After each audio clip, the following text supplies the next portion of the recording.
And joining us now in studio, Jamie Swift, co-author of Warrior Nation, Rebranding Canada in an Age of Anxiety. Hello, welcome to TVO. Thanks for having me.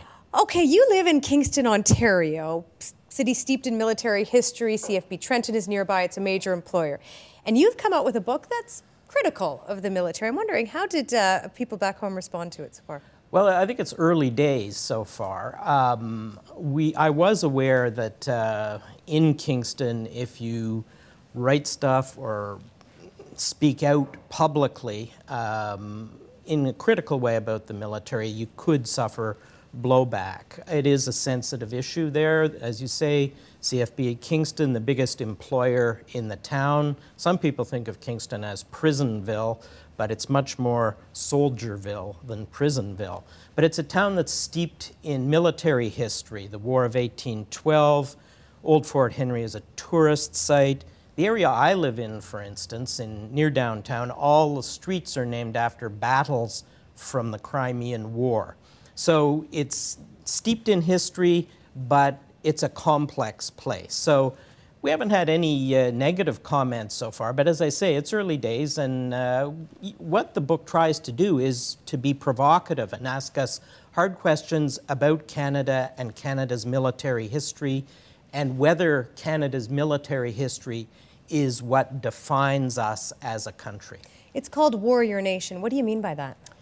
Well, the book is about an attempt by a group of academics, professors, journalists, if you will, career militarists, but most importantly, politicians, the current federal government, to try to reimagine Canada as a country that has been about war all the time, and the definitive parts of Canadian history have been battles, great battles, big men, big wars. And we take issue with that in Warrior Nation, and we identify this group of people as people we refer to as the new warriors. Who are some of them? Well, I would say Stephen Harper is a major new warrior.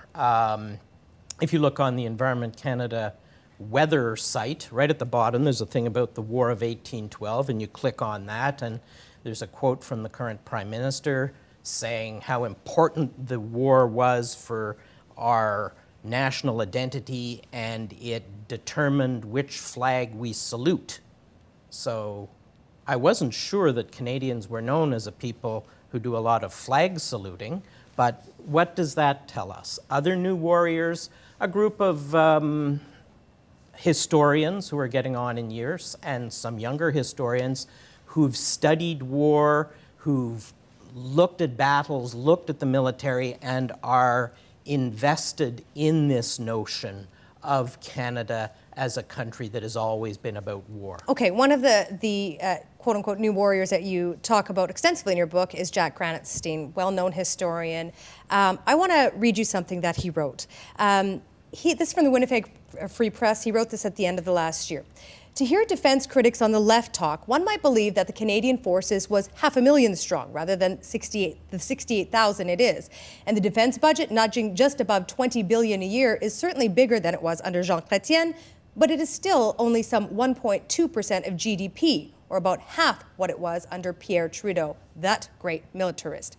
Now, granted, those larger defense budgets that he refers to in that quotation was during the Cold War. But in any case, if you look at the 2012 Harper budget, they plan to scale back on defense spending by $1.1 billion. That's about 5% by the year 2014-2015. So with all of that said, do you think that Canada is becoming increasingly militarized? Well, you see, I think our book is not about military spending. Our book is about Canadian culture, Canadian history, and Canadian politics, and the myths that are propagated on each side of this question as to the importance of war defining us as a nation. So it's not so much about whether we're spending the $15 billion that the Harper government told us that the F-35s were going to cost, or the $25 billion which we're now told they are going to cost, nor is it about the levels of forces. It's more about, again, how we are, the stories we tell ourselves as a country and our culture, and whether we emphasize war and conflict as definitive aspects of our self-identity, or whether we identify a quest for peace, for instance, as part of our identity. So the New Warrior folks, Professor Granatstein being one of them, he was quoted in the Ottawa Citizen, and we quoted in Warrior Nation as saying that peacekeeping has failed except in the minds of the Canadian people. So that is something that tells you about the nature of what we see as a contest going on, sort of a history as, if you will, contested terrain. Is our history, the War of 1812, for instance, or the war in Afghanistan, are these the defining elements of our history, or is it more complex and nuanced? Sure, military history is very important, but so again is the history of people's struggles to get the vote, to organize themselves, to press for rights, to press for common programs for the common good. These are equally important parts of our history. But if you go into a bookstore, naturally enough, if you look at the history section, there's a lot of books about war, because war is dramatic. It's got conflict. It's got all the elements that journalists know make for a great story. So people are naturally interested in war. When I was a kid, I read war comics, and there was Sergeant Rock of Easy Company, looked like he was on steroids. He would carry a machine gun, and there was all this kind of drama, and I was taken by that. And so these can be compelling stories. But what we're trying to argue in Warrior Nation is that's only one set of stories of our country. One narrative. And there are a lot, narrative is the currently fashionable expression for this kind of thing.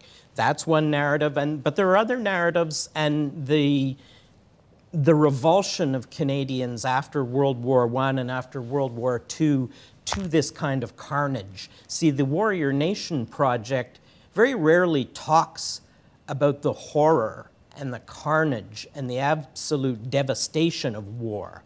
It's much more an emphasis on war as a noble enterprise and a nation-building enterprise. So a lot of the gore and the awfulness of war tends to be airbrushed out of these stories. You write that the new warriors have really returned to an old view. What specifically do you mean by that? Well, you mentioned at the top here that I come from Kingston, and I talked about these streets named after famous battles. There was an old historian who died just before he turned 100, Arthur Lower, who was a Canadian historian. He fought in World War I. So did Harold Innes, another very famous Canadian historian, one of the most important intellectuals that Canada has ever produced. He fought in World War I. And these are men who had been given in the late Victorian and Edwardian period sort of this boy's own annual story of Canada and the British Empire, and as I said before, history as great men fighting great battles. But returning from war and going on to become preeminent intellectuals, they developed another understanding of Canada that looked at the importance of the way the country's economy had developed, the Staples theory. And Lower in particular, his books on the forest industry, how that influenced the way we are and the way we see each other. That was very important. And Lower was quoted, one of the things I found years ago when I was doing another book on that related to Kingston. Lower said that all of Canada has profited immensely from every war in which we'd fought, and no city, no community had profited more and more proudly than Kingston, Ontario. So Lower, who had seen it, who had fought in a war, came out with a much more nuanced, and so did Innes and another generation of historians subsequent to them, came out with a different view of Canada's history that wasn't the big men and the big battles, that was more nuanced, more complex. So I think what the new warrior historians have tried to do, are trying to do, is to return to a sort of a Victorian notion of history, again, of national history and government history. And now we see it in Kingston. They're gearing up for a great celebration of the 200th birthday of John A. Macdonald. So Macdonald as a great man, which is not to discount Macdonald's role in forming Confederation, but it's a lot more complicated than that. So I think we're trying to get at that in Warrior Nation. Whenever we talk about Canadian history, in almost every textbook or book that's written by a historian, we talk about Vimy Ridge. And I want to read you something again that Jack Granatstein wrote, and it was about Vimy Ridge, and he wrote this back in 2007. Vimy Ridge was the Canadian Corps' first great victory, a perfect set-piece battle that seized the ridge that looked out over a large swath of German-occupied northern France. The 4 divisions of the Corps, fighting together for the first time, drove the Germans down the ridge and back to their new lines to the east. The victory was hailed in Allied capitals, and in Canada, the population saw it as an indication that a great new nation had been born in battle. A nation exists because its people accomplished great deeds in the past and believe more can be accomplished in the future. The taking of Vimy Ridge was one of those greatest of those deeds. Do you agree with that assessment? Was Canada born in the Battle of Vimy Ridge? Well, it's one way of looking at it. We're currently being told that Canada was born during the War of 1812 because the Americans didn't take us over. So we can say 1812, we can say 1917. So you can make that case, and certainly at the time, the official story was that this was a great momentous event for Canada. J.W. Defoe, who was one of the leading journalists and opinion makers of the time, referred at the time to World War I battlefields as hallowed ground. But Defoe also referred to French Canadians as the only white race of quitters. So when you talk about a nation-building enterprise with respect to Vimy Ridge, how was World War I treated in Quebec? At the same time as Vimy Ridge, the soldiers were going up Vimy Ridge, which incidentally was another in a long series of inconclusive slaughters in which thousands of men lost their lives in the most gruesome way to no particular end. It wasn't a decisive battle in the great history of the war, and recent scholarship can be held up to show this. So that is an element of it. But if you're getting back to Quebec and the conscription crisis in Quebec, when Canada ran out of volunteers, and this is something that nearly tore the country apart, the issue of conscription. Protesting Quebecers were gunned down and killed in the streets of Quebec City during World War I. So how one can talk about Vimy Ridge as this huge nation-building exercise at the same time that the war itself was almost tearing the country apart is a rather, to our way of thinking, a rather problematic kind of argument. Well, it's more than problematic, you argue. You say Vimy Ridge has been mythologized for Canadians. Pierre Burton talks about Vimy fever.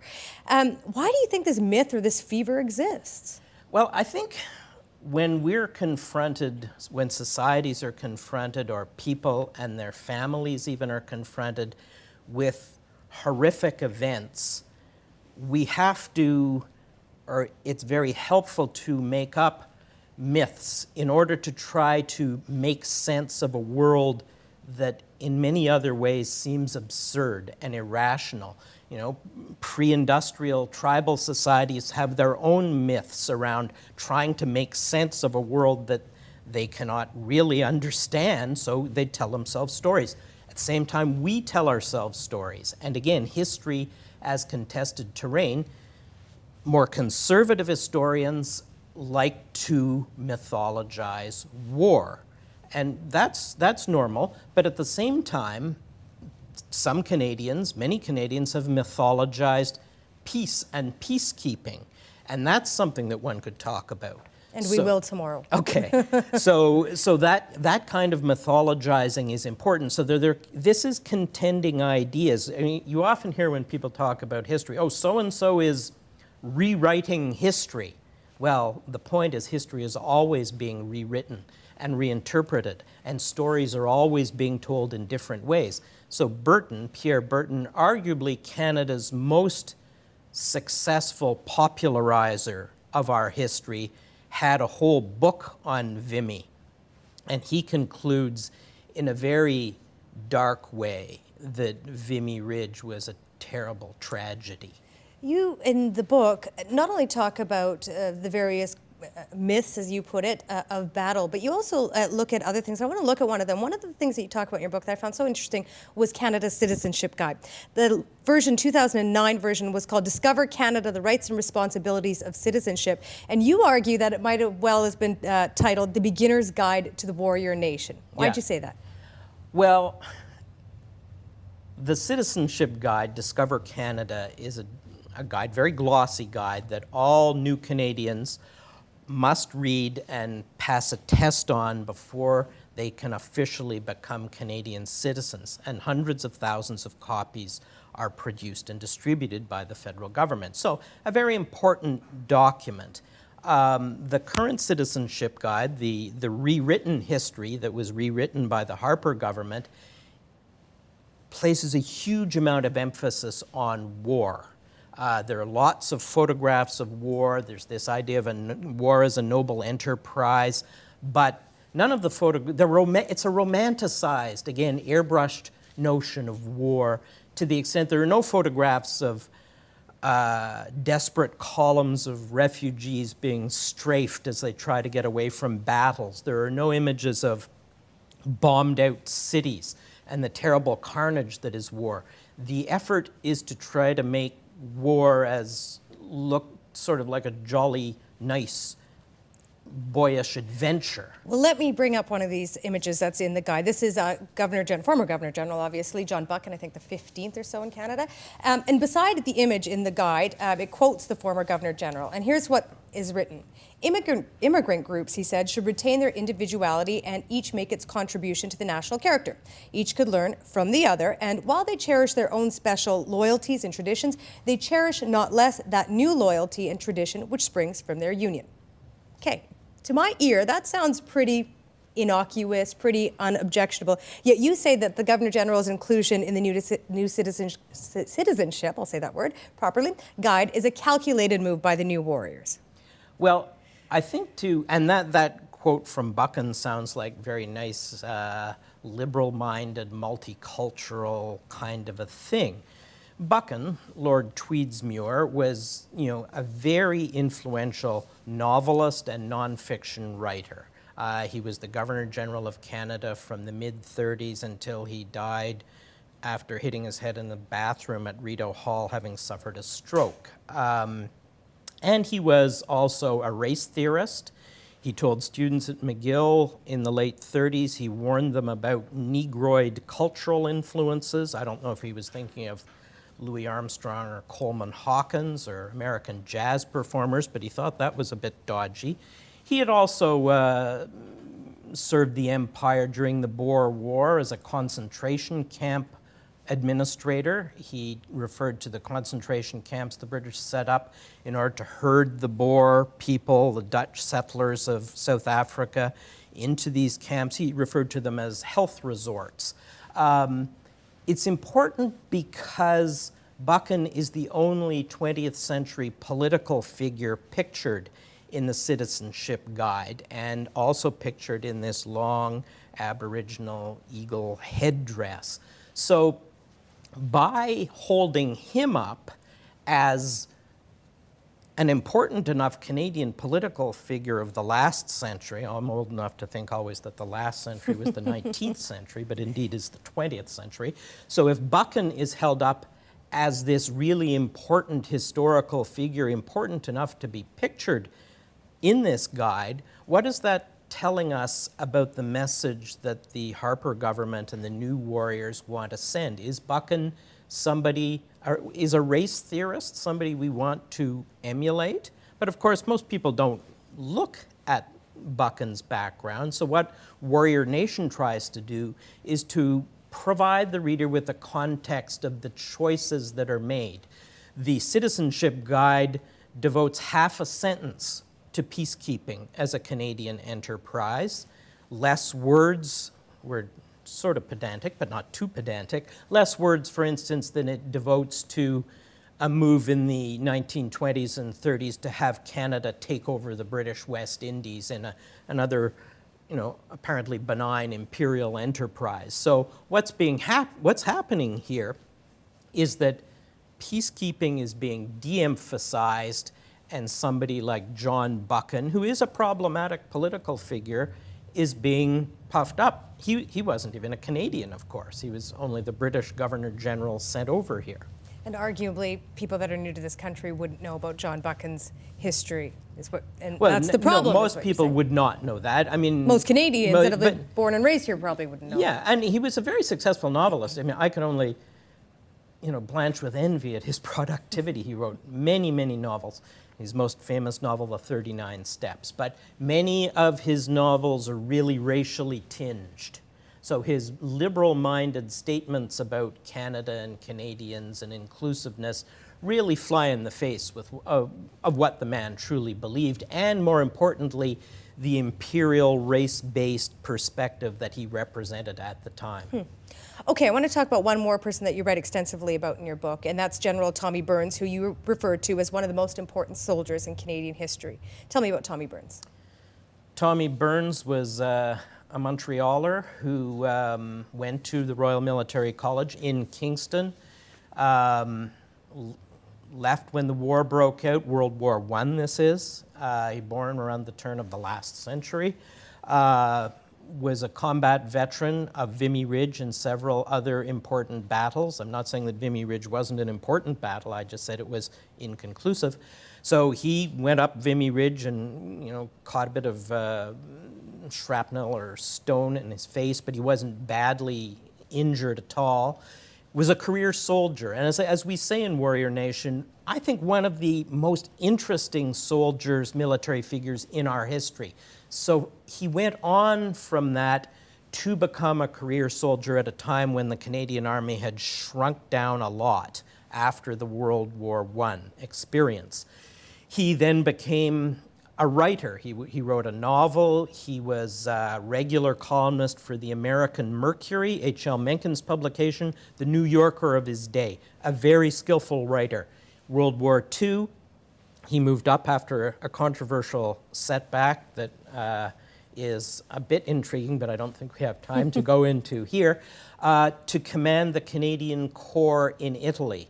And under his command, the Canadian Corps in Italy helped to win two very important battles. So he was a successful general. He was fired for complex reasons having to do with his personality. He wasn't a gung-ho soldier at all. He'd seen combat. Unlike the new warriors, he'd actually climbed up Vimy Ridge and faced machine gun fire. And so after the war, he became involved in veterans affairs as a civil servant, but he was called back in the 1950s to work as a Canadian peacekeeper in the Middle East. In 1954, a UN peace observer. And then he went on in 1956 to command the first major United Nations peacekeeping mission ever, the United Nations Emergency Force in the Sinai, and this is the force, and the idea for this force won Lester Pearson his famous Nobel Peace Prize. So Burns represents a fascinating story. Not only is he a fascinating guy as a writer, a combat officer, a commanding general, a major UN peacekeeper, and then he went on to be Canada's ambassador in disarmament talks in Geneva.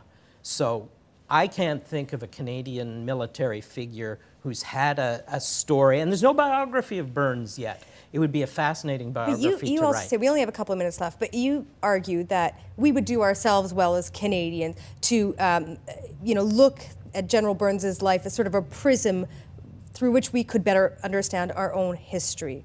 What do you mean by that? Well, Burns, as I say, had such a varied history of war and peace, and that if an understanding of Burns's career, as you say, gives us a sense of Canada's ambiguous, often contradictory relationship with war and empire. Burns did refer in the 1950s in one of his memoirs to imperialism that he saw in the 1950s as the monster of our age. He represented so much and so much of the nuance, and I think that's what we could get from paying attention to the story of Tommy Burns. As I said, in Warrior Nation, we only have room for one chapter about this fascinating guy. I'm really hoping somebody someday will write a biography of Tommy Burns because he is so important. Maybe it will be you. I thank you for coming in tonight. This is a very provocative book. We'll talk more about it tomorrow night. Thank you. Thank you, Piya. Support Ontario's public television. Donate at tvo.org.